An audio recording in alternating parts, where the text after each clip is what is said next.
I think the advice that we need to give to each other, all of us, is you know how to do it. You know how to do it for you and your family. I know how to do it for me and my family.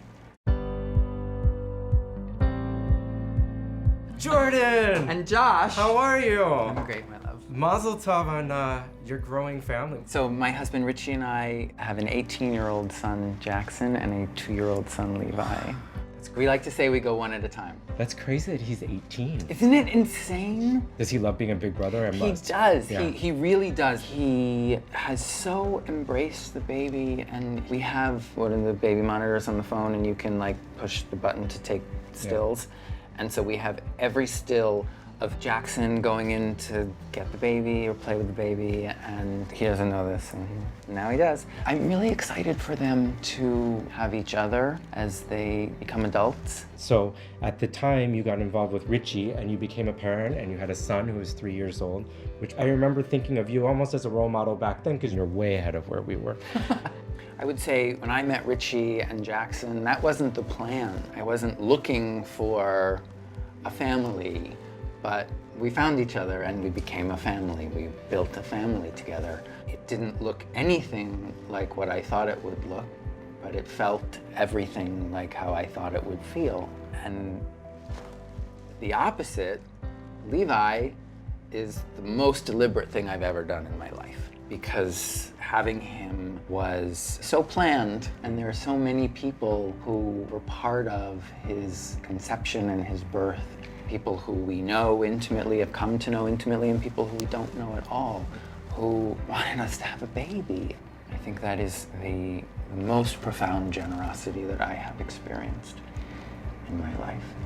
The intention of having a child, particularly if you're using surrogacy or adoption, it's almost like it takes a village. Was there a particular life event or something that happened in your life that was the turning point to have the kid? Like as my grandmother says, is, you know, you plan and then God says, ha. So. Yeah, but I still plan.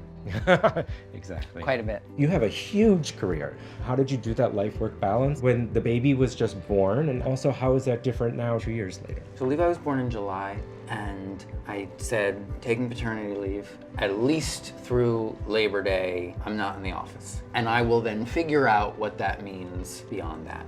And it worked for a bit, and then I started to figure out that actually that wasn't working for me, because if I was home, I wanted to be with him. And as he started to grow, he really wanted to be with me if I was home. I do try to compress what I'm doing at the office, but coming to the office is better for me for working than being at home. So when I'm home, I can be home. The part I have continued to struggle with is my phone. My phone. I've gotten much better about not having my phone when I'm with him because I don't want to be grabbing for something else. My daughter now is obsessed with my phone because she knows it's something interesting that daddy has that she's not supposed to play with, but it's interesting how quickly they soak that in. Okay, so we have a phrase, not a toy. Not a toy, not a toy. And the phone is decidedly not a toy. And I'm holding as hard as I can for as long as I can to no screens. But it's very hard to balance that because you try to be perfect and it's very hard. Okay, so that's the first thing. Let's try not to be perfect. Yeah. See, that's a good role model thing. Try not to be perfect, right? Well, you know, I think we have to be careful with the role model notion and advice, particularly around parenting. Role models to tell us it's possible, crucial. Role models to tell us how to do it, challenging. Because the parenting advice we all have to swallow into our core is, you know how to do it. You know how to do it. And our ability to hold on to that is the difference between a good day and a bad day. When I had my child, I didn't have a lot of people to go to for advice. And someone told me the best thing you could do for your child is just give them love and keep them safe. Love safe. And so I think that was a really helpful Completely. lesson. Doesn't mean I didn't go down a 6-month rabbit hole about air quality and plastic. And I'm still down that rabbit hole, but it is one of the ways I show love. Well, speaking of that, when you have issues like that you're struggling with, who do you go to for parental advice? I feel more comfortable going to friends that we're all finding our way towards these questions, these answers. How do we calm down about these things we're anxious about? All of that being said, one of my dear friends from middle and high school, my prom date, is an emergency room pediatric doctor. If you have a prom date, make sure she grows up to be a pediatric emergency room doctor.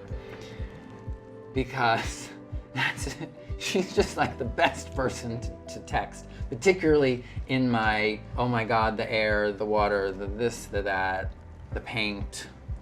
Ooh, the paint. How did you figure out what you did versus Richie did, or where did your parenting roles come from? We're both the primary parent. And that's a shift, because usually, particularly in straight families, the assumption is the mother is the primary parent, and we congratulate the father when he does anything. We can do better than that, right? That doesn't actually make anybody feel good.